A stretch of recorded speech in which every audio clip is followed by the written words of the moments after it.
1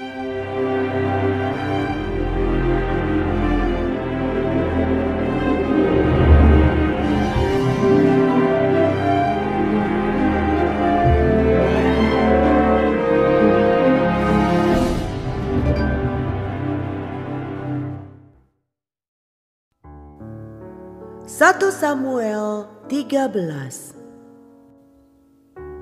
Ketidaktaatan Saul waktu orang Filistin datang menyerang. Saul berumur sekian tahun ketika ia menjadi raja. 2 tahun ia memerintah atas Israel. Saul memilih 3.000 orang dari antara orang Israel. 2.000 orang ada bersama-sama dengan Saul di Mikmas dan di pegunungan Betel. Sedang 1.000 orang ada bersama-sama dengan Yonatan di Gibea Benyamin.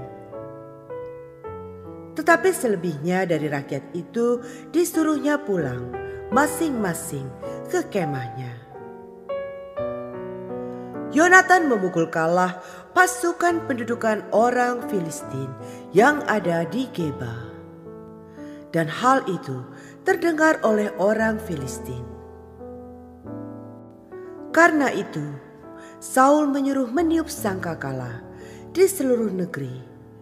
Sebab pikirnya, biarlah orang Ibrani mendengarnya. Demikianlah seluruh orang Israel mendengar kabar bahwa Saul telah memukul kalah pasukan pendudukan orang Filistin, dan dengan demikian orang Israel dibenci oleh orang Filistin.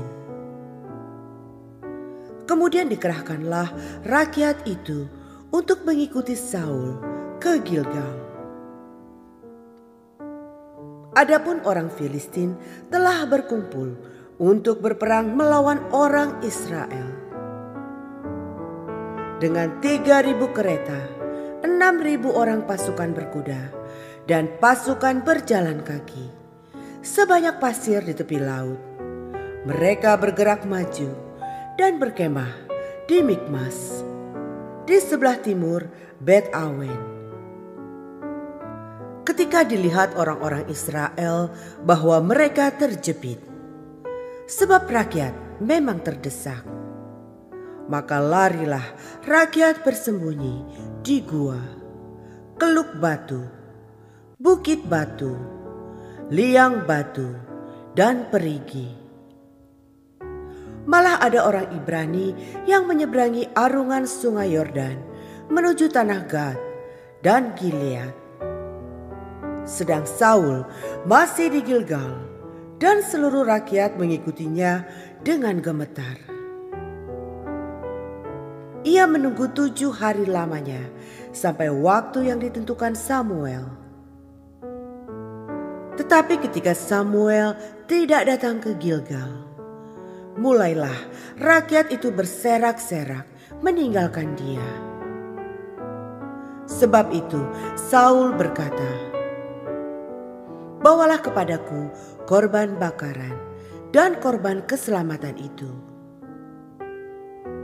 Lalu ia mempersembahkan korban bakaran.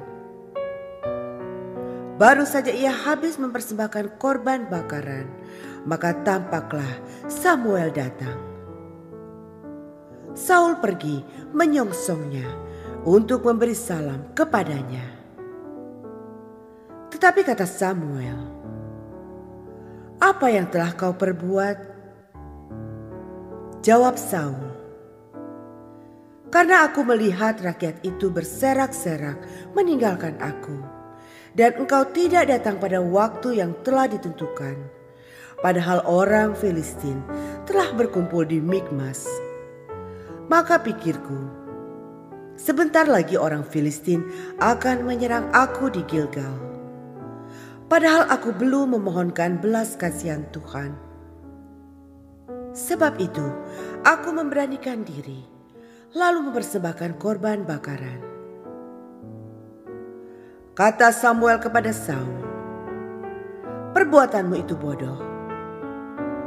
engkau tidak mengikuti perintah Tuhan Allahmu yang diperintahkannya kepadamu.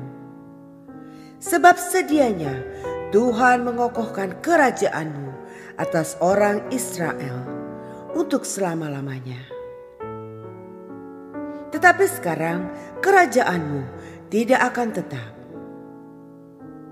Tuhan telah memilih seorang yang berkenan di hatinya, dan Tuhan telah menunjuk dia menjadi raja atas umatnya. Karena engkau tidak mengikuti apa yang diperintahkan Tuhan kepadamu. Kemudian berangkatlah Samuel dan pergi dari Gilgal ke Gibea Benyamin. Tetapi Saul memeriksa barisan rakyat yang ada bersama-sama dengan dia itu. Kira-kira 600 orang banyaknya. Saul dan Yonatan anaknya dan rakyat yang ada bersama-sama dengan mereka tinggal di Geba Benyamin. Sedang orang Filistin berkemah di Mikmas. Maka keluarlah orang-orang penjara dari perkemahan orang Filistin dalam 3 gerombolan. Gerombolan yang satu mengambil jalan ke Ofra, ke daerah Shual. Gerombolan yang kedua mengambil jalan ke Bet-horon.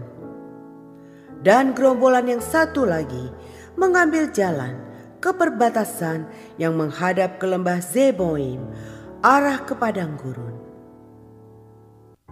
Seorang tukang besi tidak terdapat di seluruh negeri Israel. Sebab orang Filistin berkata, jangan-jangan orang Ibrani membuat pedang atau tombak. Jadi semua orang Israel harus pergi kepada orang Filistin untuk mengasah mata bajaknya, beliungnya, kapaknya, atau aritnya masing-masing. Adapun bayarannya ialah 2/3 shikal untuk mata bajak dan beliung, dan 1/3 shikal untuk mengasah kapak, untuk memasang kusa. Sehingga pada hari pertempuran itu sebilah pedang atau lembing pun tidak terdapat pada seluruh rakyat yang ada bersama Saul dan Yonatan. Tetapi Saul dan Yonatan anaknya itu masih mempunyainya. Kepahlawanan Yonatan. Dan suatu pasukan pengawal orang Filistin telah keluar ke pelintasan gunung di Mikmas.